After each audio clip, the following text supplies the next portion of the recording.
قرآن مجید میں اللہ تعالیٰ نے اپنی عبادت کے ساتھ ہی والدین کے ساتھ نیکی کرنے کا حکم ارشاد فرمایا ہے۔ کئی جگہوں پہ قرآن مجید میں ارشاد فرمایا، سورہ بقرہ میں پہلے پارے میں فرمایا اللہ کے علاوہ کسی کی عبادت نہ کرو اور اپنے والدین کے ساتھ احسان کرو۔ والدین انسان کے لیے کتنا بڑا درجہ رکھتے ہیں، کیا ان کے ساتھ تعلق رکھنا، ان کی خدمت کرنا، ان کے ساتھ اچھے طریقے سے پیش آنا یہ ایک معاشرتی ضرورت ہے؟ کیا یہ ایک خاندانی تقاضا ہے یا اچھے اخلاق والے ہونے کی علامت ہے؟ نہیں، بلکہ یہ ایک دینی، روحانی اور ایمانی ضرورت ہے۔ کیوں کہ نبی اکرم نور مجسم صلی اللہ تعالیٰ علیہ وسلم سے جب پوچھا گیا تھا کہ یا رسول اللہ صلی اللہ تعالیٰ علیہ وسلم ماں باپ کیا ہیں، ماں باپ کے بارے میں کچھ فرمائیے، تو حضور نے فرمایا تمہاری جنت بھی ہیں اور تمہارے لیے دوزخ بھی ہیں۔ اگر تم ان کے حقوق اچھے طریقے سے ادا کرنے میں کامیاب ہو جاتے ہو،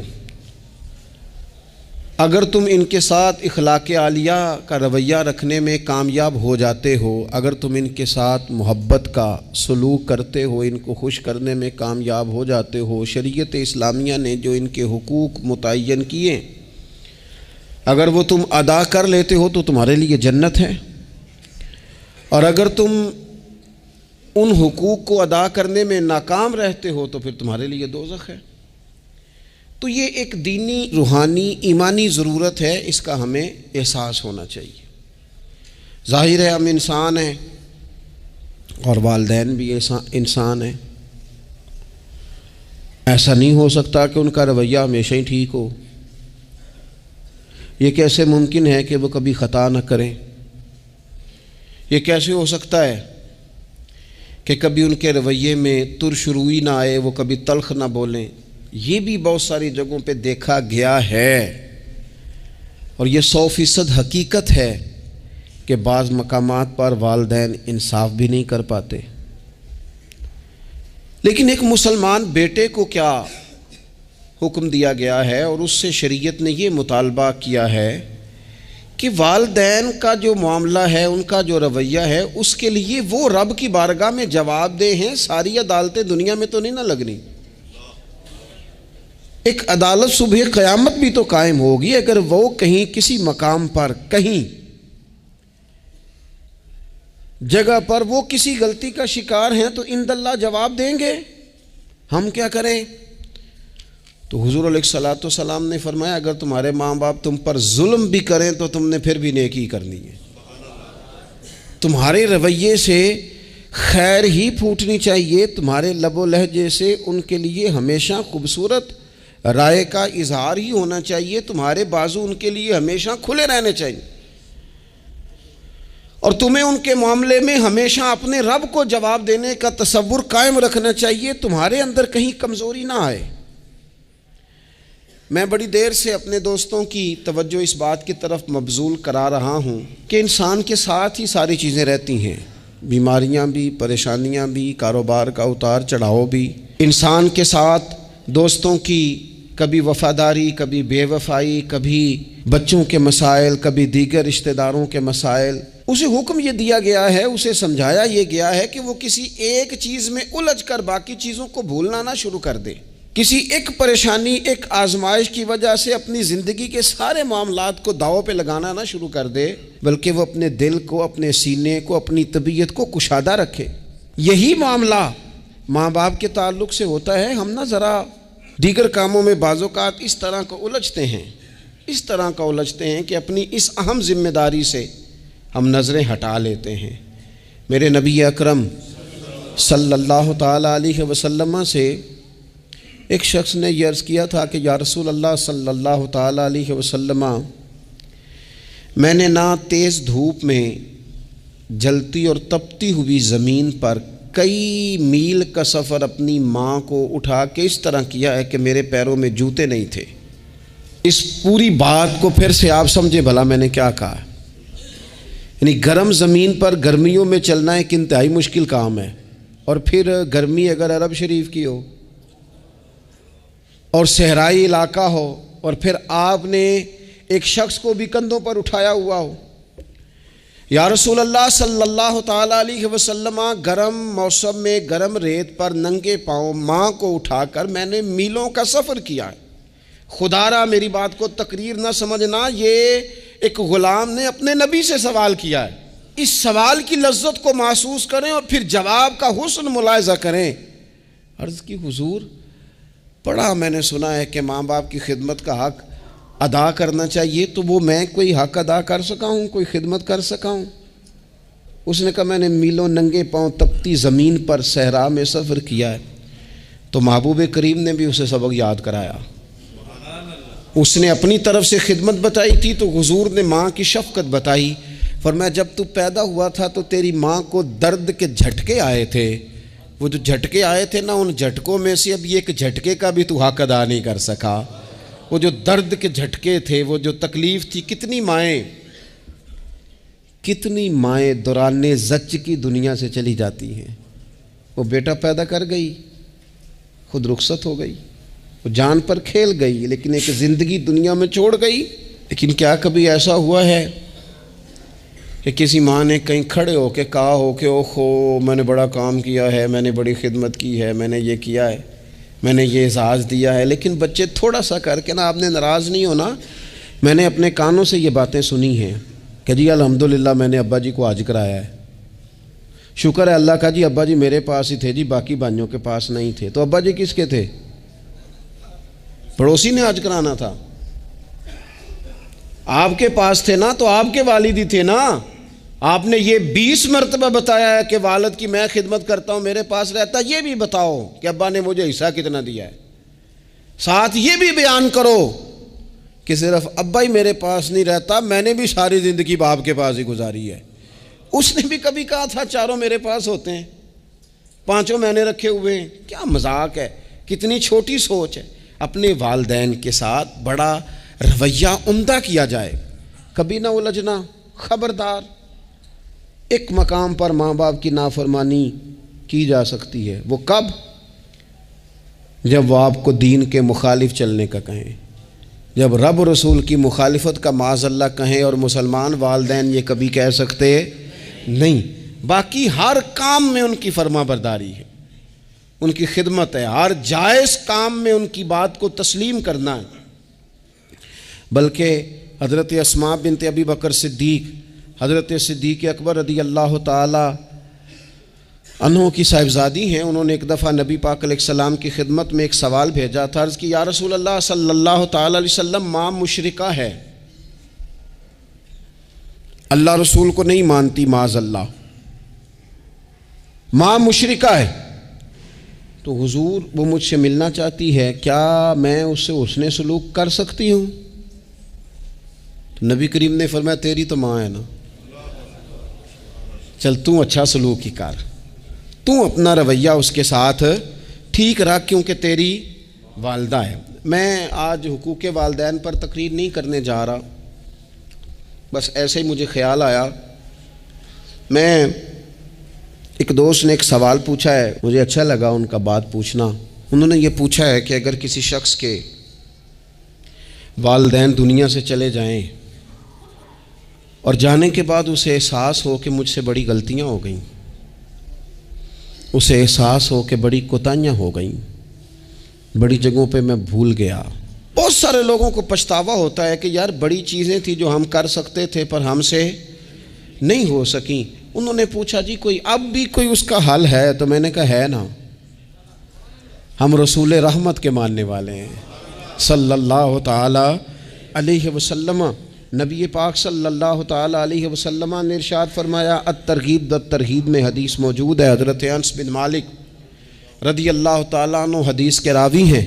اللہ کے پیارے حبیب علیہ الصلاۃ والسلام نے فرمایا، جس بندے کے والدین یا دونوں میں سے کوئی ایک انتقال کر جائے اور وہ معاذ اللہ ان کا نافرمان ہو، تو فرمایا پھر ان کے لیے دعا کرتا رہے، استغفار کرتا رہے، کرتا رہے، کرتا رہے، کرتا رہے، امید ہے اللہ اسے نیکوکاروں میں لکھ دے گا، وہ فرما برداروں میں آ جائے گا۔ شرط یہ ہے کہ وہ ان کے لیے استغفار کرے، دعائے مغفرت کرے، اب ان کے لیے وہ اب ہی شروع کر دے ان کو یاد کرنا، اب ہی اس مقام پر آ جائے، ابھی کچھ سوچ لے، تو اللہ تعالیٰ کی بارگاہ سے کرم کی امید ہے کہ اللہ اس نے جو زندگی میں اس سے غلطیاں ہو گئی، رب اس کی ان غلطیوں کو معاف کر دے گا۔ روز استغفار کرے۔ ایک دوست نے مجھ سے ایک دفعہ پوچھا تھا کہ حضرت صاحب والدین چلے گئے ہیں، ان کے لیے کیا کروں؟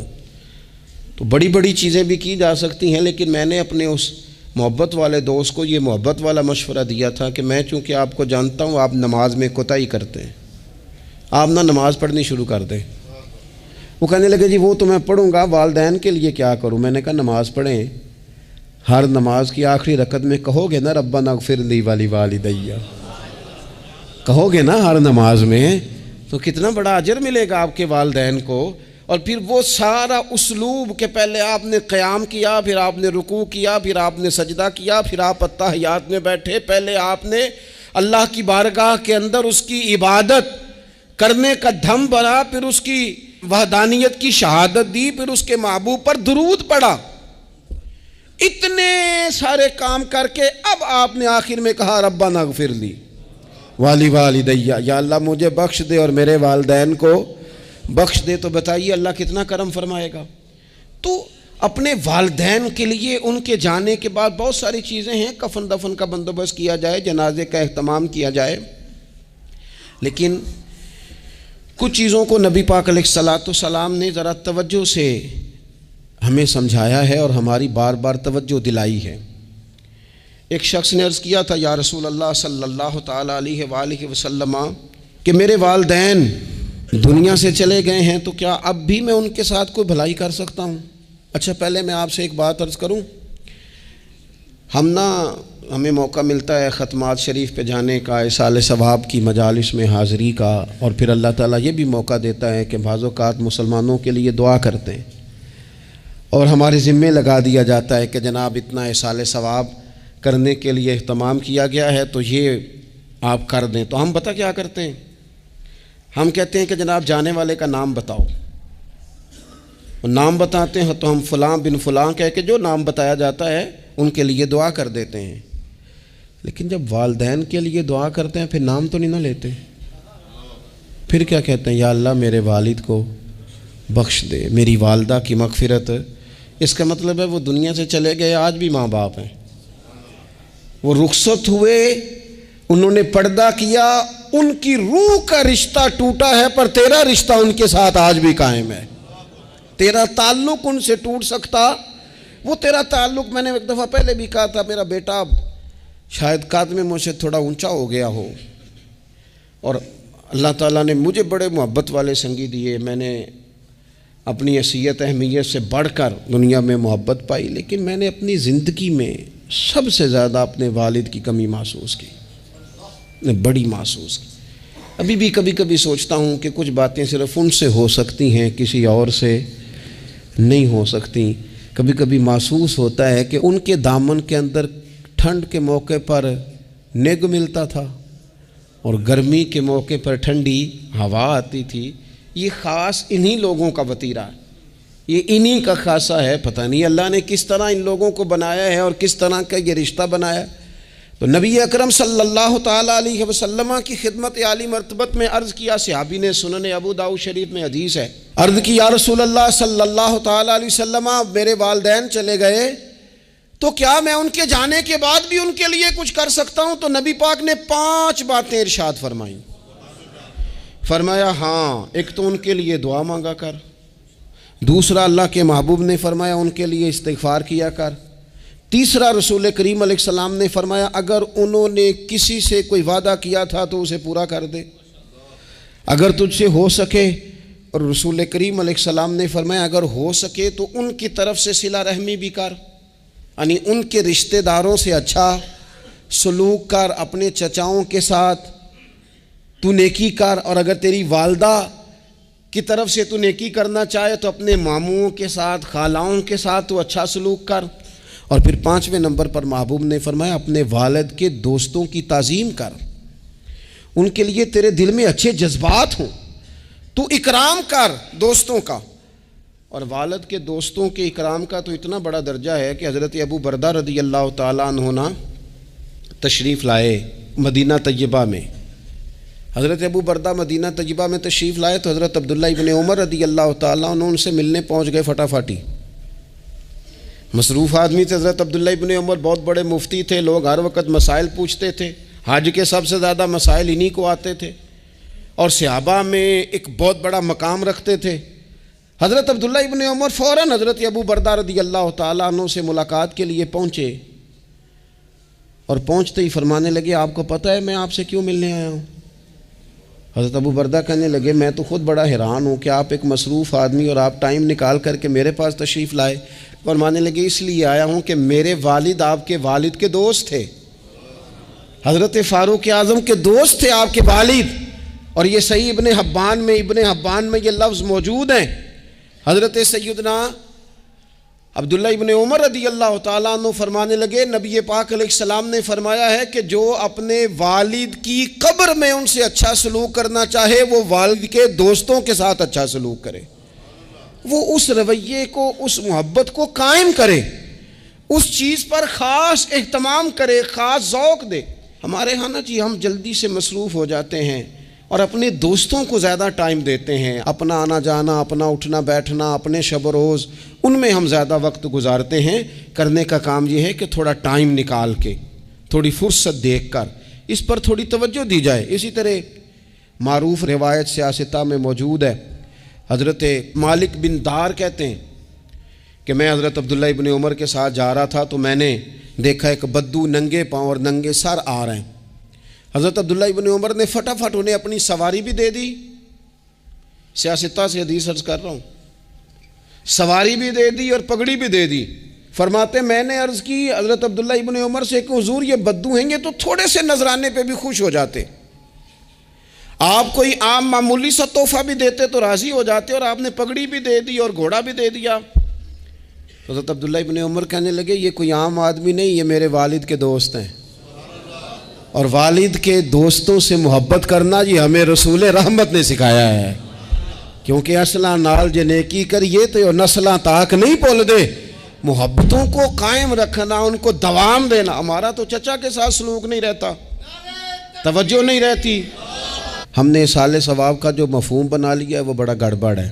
اگر تو کسی کے پاس بہت زیادہ پیسے ہوتے ہیں تو وہ اصالِ ثواب کی محفل ویسے ہی ایک سیاسی اجتماع بن جاتی ہے، اور جو عام لوگ ہیں ان کا زور کہیں نہیں چلتا تو چلو مسجد میں تو چلتا ہی ہے نا، وہ آ کے کہتے ہیں مولوی صاحب کو کہ بچے بھیج دیں اور پورا قرآن پاک پڑھانا ہے ہم نے۔ بھئی نبی پاک علیہ السلام نے تو فرمایا جتنی دیر دل جمے اتنی دیر پڑھو، آپ نے کیوں پابند کیا پورا پڑھنے کا؟ اور پھر اللہ تبارک و تعالیٰ اگر معاف فرمانے پہ آئے، وہ تو پتر بسم اللہ بھی پڑھے تو اللہ باپ کو معاف فرما دیتا ہے۔ شرط یہ ہے کہ خلوص ہو، وہاں تو معیار دیکھا جاتا ہے، مقدار تھوڑی دیکھی جائے۔ تو اصالِ ثواب تو یہ ہے کہ آپ ضرورت دیکھیں کس چیز کی ہے۔ ہمارے ہاں منوں کے حساب سے کھانے پک جاتے ہیں، بڑی بڑی لمبی دعوتیں ہوتی ہیں، بڑا کچھ ہوتا ہے، لیکن جو ضرورت ہوتی ہے، ضرورت کو ہم نہیں دیکھتے۔ اگر آپ کوئی اور کام ضرورت کا کرا دیں نا، کروڑوں روپیہ آپ نے لگا دیا ختمات پہ اور فلاں پہ، اور جس قبرستان میں آپ نے والد کو دفن کیا اس میں تو غریبوں کے لیے مزید جگہ ہی نہیں دفن کرنے کی، تو یہ اچھا اصالِ ثواب نہیں تھا کہ قبرستان کی جگہ بڑھائی جاتی، یہ اچھا اصالِ ثواب نہیں تھا کہ مسجد کا ماحول دیکھا جاتا، علاقے کے غرباء پر نظر کی جاتی، وہ لوگ جو بیچارے قرض کے نیچے آ کے پوری طرح دب گئے ہیں، نفسیاتی مریض ہو گئے، ان غریبوں کو دیکھا جاتا، یہ اصالِ ثواب نہیں تھا۔ آپ دیکھیے حضرت سعد رضی اللہ تعالیٰ عنہ نے حضور کی بارگاہ میں عرض کی یا رسول اللہ صلی اللہ تعالیٰ علیہ وآلہ وسلم، میری ماں ایک غلام آزاد کرنا چاہتی تھی، اگر میں ان کی طرف سے وہ غلام آزاد کر دوں، موطا امام مالک میں روایت موجود ہے، اب غلام آزاد جب آپ کر دیتے تھے نا، آج کل تو غلام بکتے نہیں لیکن ایک قسم غلامی کی آج بھی ہے، بتا دوں آپ کو، وہ جو بندہ ایڈوانس نہیں لے لیتا بیچارہ 4 لاکھ روپیہ، پھر اس کو تنخواہ بھی پوری نہیں ملتی، پھر اس کی جان بھی نہیں چھوٹتی، وہ کہیں اور جا بھی نہیں سکتا۔ بھئی آپ ایڈوانس دیں گے کسی کو، اس کو خرید تو نہیں نہ لیں گے، اس کی مجبوری تو نہیں نہ خریدیں گے، اللہ کو ناراض تو نہیں نہ کر لیں گے۔ آپ ایڈوانس دیں لیکن پھر اسے تنخواہ بھی تو اتنی دیں جتنی معاشرے میں روٹین سے ہوتی ہے۔ یا رسول اللہ اگر میں غلام آزاد کر دوں اپنی ماں کی طرف سے، چل تو بھی کسی کو ایڈوانس معاف کر دے ماں باپ کی طرف سے، چل تو بھی کسی کو چھوڑ دے قرضہ ماں باپ کی طرف سے چھوڑ دے، کچھ نہیں ہوتا۔ رسول کریم علیہ السلام کی بارگاہ میں عرض کی حضرت سعد نے، یا رسول اللہ صلی اللہ تعالی علیہ وسلم اگر میں اماں کی طرف سے غلام آزاد کروں تو ماں کو ثواب ملے گا؟ حضور نے فرمایا کرنا، ملے گا نا تیری ماں کو ثواب، کرنا تم یہ سال ثواب، یہ والا سال ثواب کرنا۔ حضرت سعد رضی اللہ تعالیٰ عنہ نے ایک مقام پر یہ بھی عرض کیا تھا، ابو داؤد شریف میں موجود ہے کہ یا رسول اللہ صلی اللہ تعالیٰ علیہ وسلم میری ماں کا انتقال ہو گیا، ان کی طرف سے کچھ کرنا چاہتا ہوں، کیا کروں؟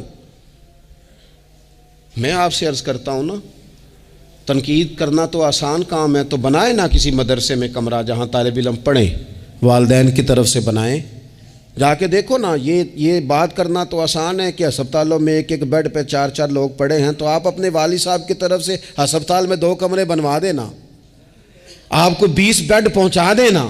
آپ جا کے بات کریں کسی ٹرسٹ والے سے اور کسی سرکاری ہاسپٹل والے سے کہ لائنوں میں لگے ہوئے ہیں لوگ، ہارٹ کا پیشنٹ جو بیچارہ قریب ہو جاتا ہے موت کے اور اس کا ٹیسٹ ہی نہیں ہو پاتا، مشینیں نہیں چلتی، تو آ کے پڑھے نا۔ کیا یہ کام نہیں ہے دور بیٹھ کر تنقید کر دینا اور تھوڑی دیر تبصروں کا مزہ لے کے چپ کر دینا؟ یہ تو کوئی بھی کر لے گا، لیکن عملی اقدام کس نے کرنا ہے؟ حضرت سعد نے عرض کی حضور اماں چلی گئی ہے، ان کے لیے کیا کروں؟ تو شارحین حدیث کہتے ہیں شاید میٹھے پانی کے کنووں کی بعض جگہوں پہ کمی تھی، کریم نے فرمایا پانی کا احصال ثواب کر۔ حضرت سعد نے اماں کی طرف سے پورا کنواں کھدوایا اور حضور نے نام رکھا، فرمایا یہ سعد کی ماں کے نام کا کنواں ہے، تو کر دیں اماں جی کے نام پر کوئی خیر کا کام۔ اگر اور کچھ نہ ہو سکے تو اگر گلی ہم نے تنگ کر دیا نا تو ابا جی کی طرف سے وہ کشادہ کر دیں، اس کا بھی ثواب ہوگا انشاءاللہ۔ 4 فٹ جگہ چھوڑ دیں تاکہ لوگوں کو آنے جانے میں آسانی ہو۔ جہاں جہاں آپ لوگوں کے لیے خیر کریں گے اس پہ اللہ اجر عطا کرے، تو احصال ثواب کی یہ والی صورتیں بھی اختیار کریں۔ پھر ٹائم نکال کر والدین کی قبر پر جائیں اور وہاں حاضری دیں۔ جو لوگ مزارات پر جانے کے شوقین ہیں وہ ضرور جائیں، میں بھی جاتا ہوں، اور میں آپ کو پہلے بھی کہہ چکا ہوں، میں داتا صاحب رحمۃ اللہ علیہ کبھی بھی اس طرح نہیں گیا کہ میں جلسے پہ گیا ہوں، محفل پہ گیا ہوں، کسی کام گیا ہوں تو حاضری دے لوں۔ میں سمجھتا ہوں یہ ٹھیک نہیں ہے، میں تو داتا صاحب اسپیشل جاتا ہوں، میں تو حضرت بابا صاحب بھی جب جاتا ہوں تو اسپیشل جاتا ہوں، اور میں جاتا بھی ہوں تو ان کی خدمات دینیہ کو، ان کی عظمتوں کو سلام کرنے جاتا ہوں۔ میں تو فیوزات روحانیہ کے لیے جاتا ہوں، ایز اے خاص جاتا ہوں، حاضری دیتا ہوں، یہ بڑا کمال بات ہے۔ لیکن آپ کو ایک بات عرض کروں، یہ اللہ والوں کے مزارات ہیں، ان پر ضرور جانا چاہیے، لیکن ایک بات یاد رکھنا، ہر بیٹے کے لیے اس کے باپ کی قبر مزار ہے، ہر بیٹے کے لیے اس کی ماں کی قبر مزار ہے، اس پر بھی حاضری دو۔ حاضری کا مزاج بناؤ، یہاں جا کر کے نا حاضری دے کے آؤ۔ میں قبرستان سے نکل رہا تھا تو ایک دوست نے مجھے کہا کہاں ہیں؟ میں نے کہا میں اپنے والد صاحب کی قبر پہ حاضری دے کے آ رہا ہوں۔ کہنے لگے ان کا مزار کہاں ہے؟ میں نے کہا وہ آپ کے لیے تو کوئی روایتی مزار نہیں ہے، وہ میرے لیے مزار ہے، کیونکہ میرے والد ہیں نا، وہ راضی ہوں گے تو رب راضی ہوگا۔ والدہ کے لیے نبی پاک نے فرمایا اس کے پیروں کے نیچے جنت ہے، تو جس کے پیروں کے نیچے تیری جنت ہے، بتاؤ اس کی قبر تیرے لیے مزار نہیں؟ اس کی قبر تیرے لیے باعث فیوز و برکات نہیں؟ تو نبی پاک صلی اللہ علیہ وسلم نے فرمایا ایک روایت میں، جو ہر جمعے والے دن اپنے والدین کی قبر پہ جائے گا، اللہ تبارک و تعالی جانے والے کی بھی بخشش فرما دے گا۔ تھوڑا سا نا مخصوص سا ٹائم نکالیں، کچھ تھوڑا سا ارادہ کریں، حاضری کا پروگرام بنائیں۔